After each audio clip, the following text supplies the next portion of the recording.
Everything is always impossible until someone does it.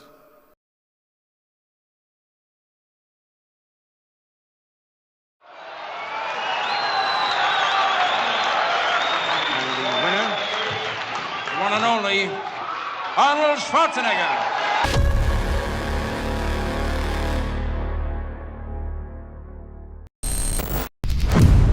If my life was a movie, no one would believe it.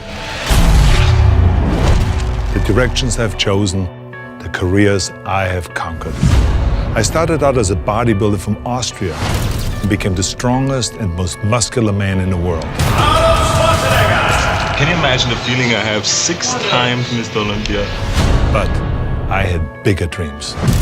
I wanted to be in movies. I came to Hollywood, and within a decade, I was one of the biggest action stars of all time. Hasta la vista, baby. Then I took the greatest gamble of my life. I went into politics and became governor of one of the largest economies in the world. I'm going to run for governor of the state. I solemnly swear I will support and defend the Constitution of the United States. I went from being the Terminator to being the Governor.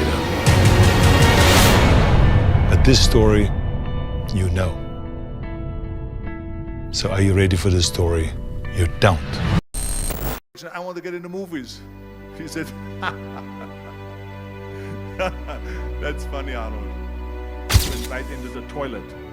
Plus your name who can pronounce Schwarzenschnitzel or something like that. What do you know? I didn't give a shit. I'm gonna be the one, I said to myself, I'm gonna do it and I'm gonna show it to them. Maybe it has never been done before. That's perfectly fine with me. But I'm gonna do it. All day long.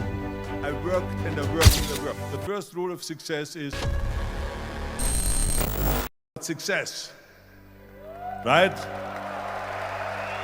Now let me get right away to the first rule of success. The first rule of success is to have a vision. You see, if you don't have a vision of where you go, and if you don't have a goal where you go, you drift around and you never end up anywhere. It's like you can have the best ship in the world, you can have the best airplane in the world. If the pilot or the captain doesn't know where to go, it would just drift around. It would not end up anywhere, or most likely in the wrong place. So I was very fortunate that I stumbled onto my vision. I mean, as you know, I was born in 1947 in Austria after the Second World War. And I didn't really like Austria when I grew up. I couldn't wait to get out of there. I couldn't see myself becoming a farmer or a worker in a factory or anything like that. Even though my parents wanted me to stay there and have a normal life. My father wanted me to become a police officer like he was. My mother wanted me just to stay there and marry a girl with the name of Heidi, hopefully, and have a bunch of kids and run around like the Van Trapp family in The Sound of Music. But that was their vision, not mine. My vision was totally different. I felt that I was born for something special, for something unique, for something big.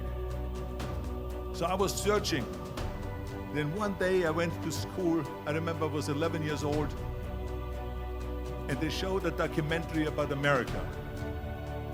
And there they showed in this documentary the huge skyscrapers, the high-rises, the huge bridges, the 6-lane freeways, the huge cars with the wings sticking out, and all of this stuff. And I said to myself, that's where I want to be. I don't want to be around here with these little farmhouses and these little buildings and everything is old. I want to be in America. But now the question was just, how do you get to America? In those days, it was a very expensive trip. It's not like today. So again, I was very fortunate that one day after school, I walked by a store in Graz, which was called Brühl. And it was the only store that really sold kind of American stuff. So one day, they had jeans there, American jeans. And then they had the bull walker. then had an expander and some barbells and some dumbbells and an exercise bench in the window. So I went inside and I looked around and I looked at this stuff, and then I saw a magazine. I saw a bodybuilding magazine that had Reg Park on the cover. Reg Park was then a 3-time Mr. Universe. And I saw him on the big screen as Hercules. And on the cover it said, how Reg Park, Mr. Universe, became the Hercules star. That's what the cover story was all about. So I looked at the cover and I said to myself, I got to get this magazine. So I bought the magazine, I took it home and I read it over and over from the front page to the back. It had everything in there, how he trained, how he was working out in Leeds, England, in a factory town, how he worked out every day for 3-4 hours and became the strongest man of Europe, and how he won Mr. Europe and Mr. Great Britain, and then eventually Mr. Universe. And how he won the second Mr. Universe and the third Mr. Universe. And how he was discovered to play the starring role in Hercules. I read that and I said to myself, wow, this is the blueprint for my life. This is exactly what I want to do. I want to become a bodybuilding champion just like Reg Park. I want to get into movies just like Reg Park. And I want to make millions of dollars and be rich and famous, just like Reg Park. Do you know how great it felt that I knew where I was going? Imagine the majority of people don't know where they're going. I knew where I was going, that I'm going to become this bodybuilding champion just like him. So it was just a question of how do you do it?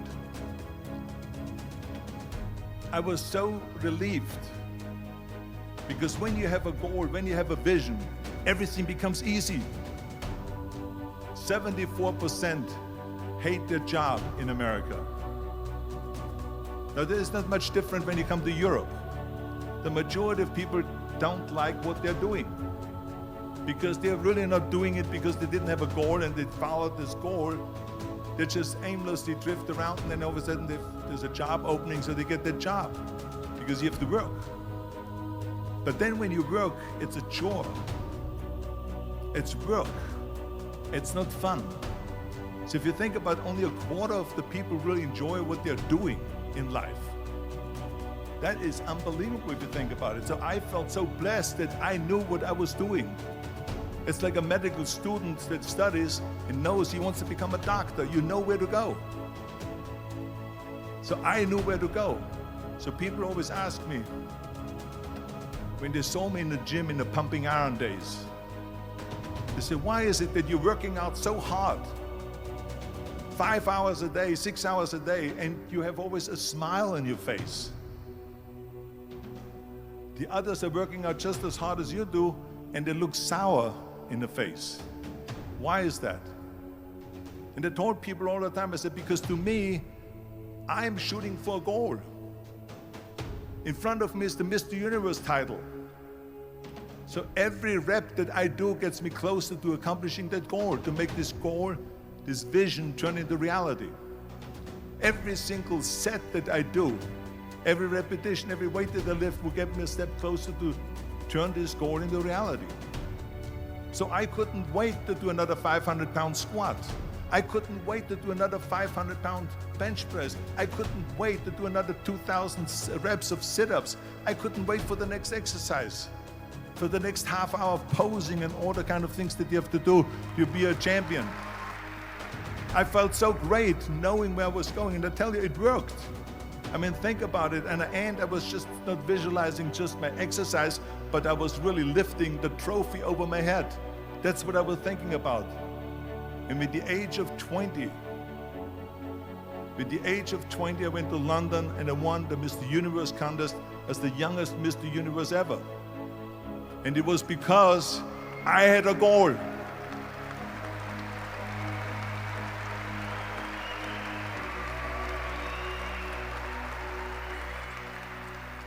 And this is no different than anything else, what I'm talking about. This is not just about bodybuilding.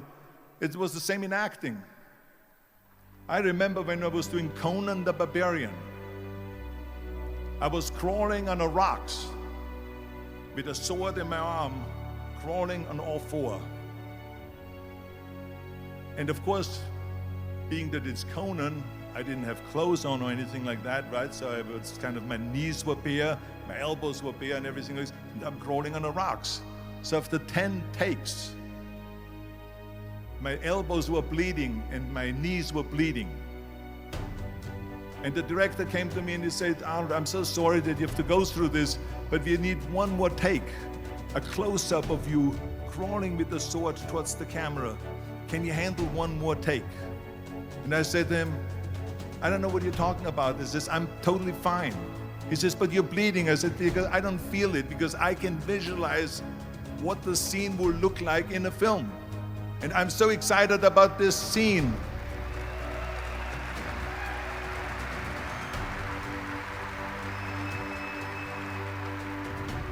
I was visualizing crawling up behind Falser Doom, which was played by James Earl Jones. Crawling up behind Falser Doom with the sword slowly, and then rising up behind him and whack, cutting his head off. And the head spins in the air, slowly with blood all over the place, and slowly falls down the steps and rolls down the steps. And his body slowly falls sideways. That was what I was visualizing, and that was very important because he, in the movie, killed my parents, killed Conan's parents. And that was revenge. And he always said that flesh is stronger than steel. And I wanted to prove to him that no, steel is stronger than flesh. And so I had this in my mind. And so this is why it didn't matter if I had to do another 50 takes or 100 takes, no matter how much I bleed on my elbows or my knees, I saw that vision of the perfect scene, and it was an important scene, and I would do it over and over again until we got it. And the same thing is also in politics. I remember that in politics, I had a very clear vision that I will be the leader of California. This is as far as I could go because I was not born in America, so I could not run for president. So being the governor of the fifth largest state, I should say the largest state, the fifth largest economy in the world, was for me really the ultimate title, the ultimate accomplishment in politics. So even though people came up to me and says, why don't you go and run for something smaller, you're never gonna make it. I ran for governor, and then 2 months later I became governor of the state of California. Again, because I had a very clear vision what I'm gonna do with California. So let me tell you something, visualizing your goal and going after it makes it fun. You got to have a purpose no matter what you do in life. You got to have a purpose. So that's rule number one, have a vision. Rule number two is, don't listen to the naysayers. Don't listen to the naysayers.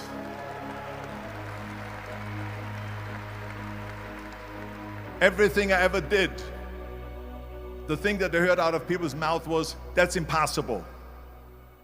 That can't be done. Or no. I remember when I wanted to be a bodybuilding champion, including my parents and everyone else around me, said this is impossible. Why don't you become a ski champion? That's what they do in Austria. Or a bicycle champion, or do some track and field. You can't be a bodybuilding champion. That is exactly what I heard, and of course I proved to the people that it can't be done. So whenever someone said to me, it can't be done, I heard it can be done. When they said no, I heard yes. And when they said it's impossible, I heard it is possible.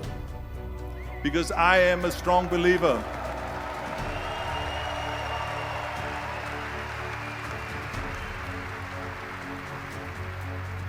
I'm a strong believer of what Nelson Mandela said, that everything is always impossible until someone does it. Well, I'm going to be the one, I said to myself, I'm going to do it and I'm going to show it to them. Maybe it has never been done before.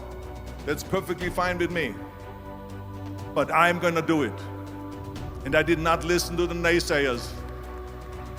The same was also when I went into, not just in bodybuilding, they said, no, When I wanted to come to America, when I wanted to go to America, they said it's impossible. There's no money that you have to fly even over there. You have no money when you go over there to live with. And what do you think, they're gonna wait for you? There are plenty of big bodybuilders over there. It was all no, and it can't be done, it's impossible. And I remember then the same thing happened also when I'm in the show business. Can you imagine, I was now a bodybuilder, I weighed 250 pounds, I was Mr. Olympia 6 times, I was Mr. Universe 5 times, and Mr. World and Mr. International. I won 13 World Bodybuilding Championships altogether, and now I said to the agent, the Hollywood agent, I want to get into movies. He said,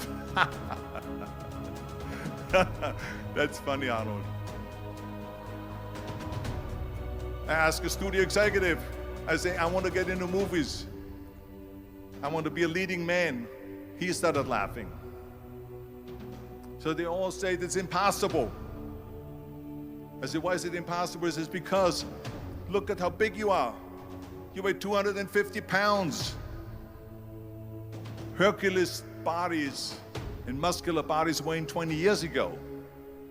20 years ago they did Machista and they did all this Samson movies and Hercules movies and stuff like that, but not anymore. Arnold, this is the 70s.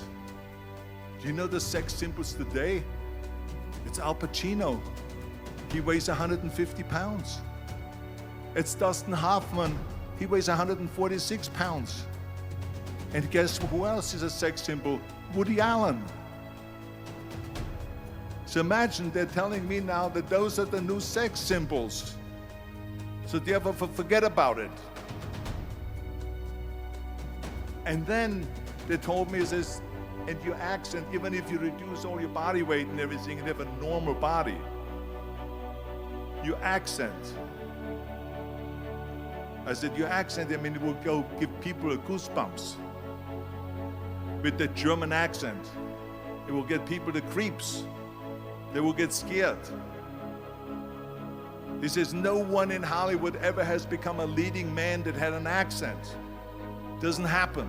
People in America want to hear their actors talk like John Wayne or like Burt Reynolds or like Clint Eastwood. Not like someone on Hogan's Heroes or something like that. Some Nazi movie. This is the kind of stuff that they heard. They said, no, you see, it's impossible. And plus your name who can pronounce Schwarzenegger or something like that. No one can pronounce that, so forget about it, Arnold. This is the kind of thing that I heard. Imagine, you go from studio executive to studio executive, from agent to agent, from manager to manager, and they all said exactly the same thing.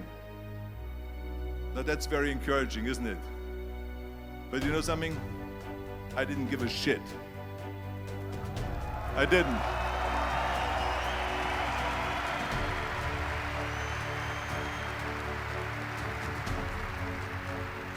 Because I believed that I can be a leading man. I believed that I could be another Clint Eastwood, or another Burt Reynolds, or another Warren Beatty, or whatever those characters were, Charles Bronson and so on. I believed that I could be those people. I said, there's enough room on that ladder that I can fit up there. And I looked back again and learned from what I learned in sports. In my case, in bodybuilding. It's all about the hard work that you put in. I said to myself, in bodybuilding, I worked out 5-6 hours a day. I'm going to do the same thing now for acting. And of course, I went to college to study English.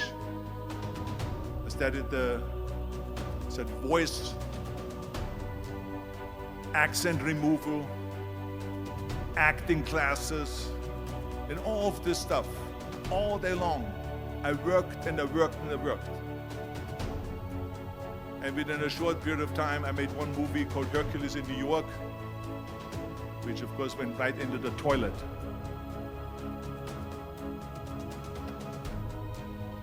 But it didn't discourage me. I still had the same vision. And then all of a sudden I did Streets of San Francisco. I did Stay Hungry and Pumping Iron and The Villain. And then all of a sudden I was asked by Dino De Laurentiis and by Universal Studio, biggest studio, to star in Conan the Barbarian. And after I did Conan the Barbarian, the director at the press conference said to the press, the director was John Milius. He said to the press, if we wouldn't have had Arnold, we would have had to build one. So think about that.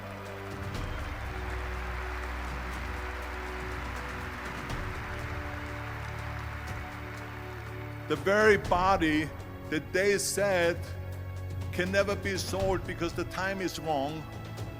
A few years later, I'm doing Conan the Barbarian, and it was the #1 hit at the box office when it came out in the summer of '82. Think about that. And the director says, if we wouldn't have had his body, we would have had to build one.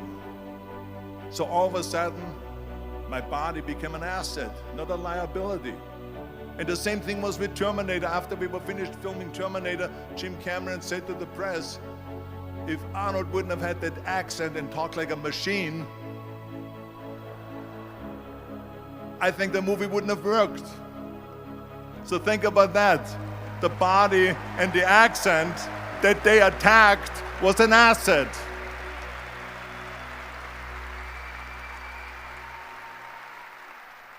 But I didn't listen to those losers. I didn't listen to them at all. Because that's exactly the way it was in politics again, when everyone said no, no, no, and it can't be done. And then became governor of California. And this is with everything like that. This is just the reality of it, is that you cannot listen to the naysayers. So this is a very important lesson for all of you. So when someone says, no, this is a stupid idea, you in your mind, you don't have to say it, but in your mind just say this, oh, fuck you. You're an asshole. What do you know?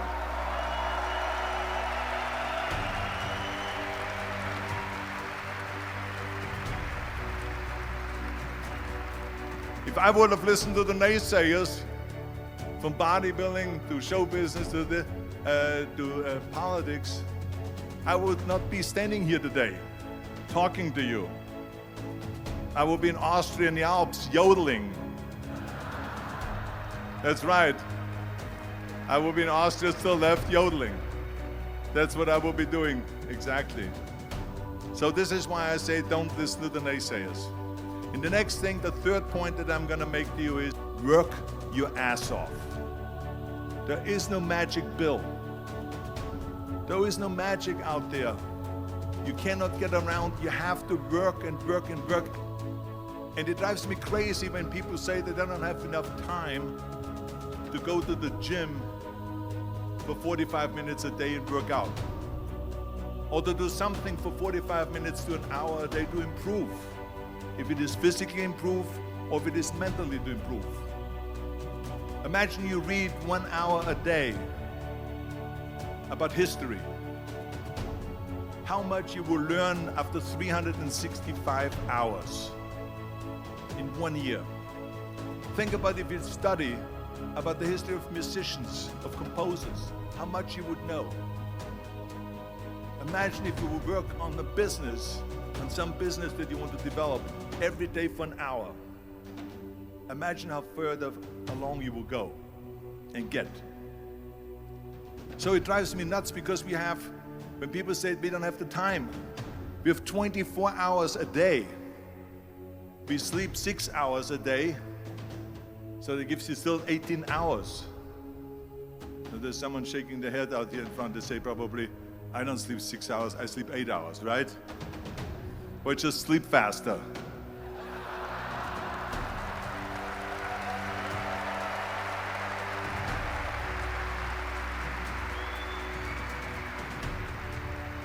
So we have 18 hours a day. The average person works around 8 to 10 hours. So let's assume it's 10 hours, so we have 8 hours left. Then you travel around an hour a day, maybe 2 hours a day. So now you have still 6 hours left. So what do you do with the 6 hours? What do you do with the 6 hours? Then we eat a little bit, then we schmooze a little bit, talk a little bit to people and all that stuff. But you can see how much time there is available if you organize your day. So you got to work hard. I mean, let me tell you something. When I went to America, I went to college I went and worked out 5 hours a day, and I was working on construction. Because in those days in bodybuilding, there was no money. I didn't have the money for food supplements or anything. So I had to go to work. So I worked on construction. I went to college, I worked out in the gym, and at night from 8 o'clock at night to 12 midnight, I went to acting class 4 times a week. So I did all of that. There was not one single minute that I wasted.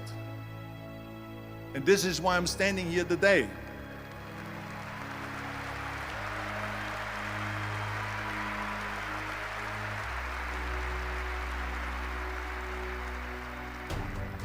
I became very friendly with Muhammad Ali in the 70s.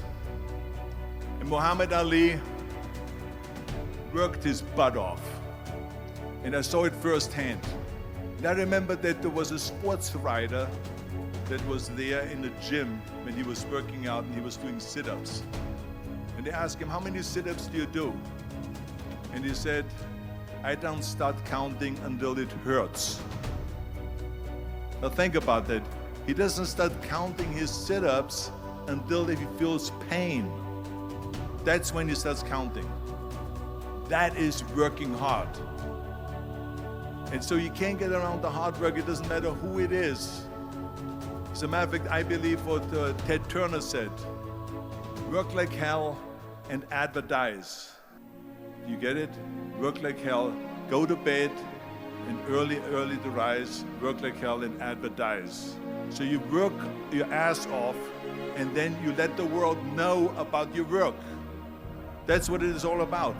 Let people know. If you have a company, if you have a movie, if you do a sports, work your ass off, but then advertise and let everyone know. So this is what it's all about. So anyway, so those are the 3 main rules that I have here for you today, right here.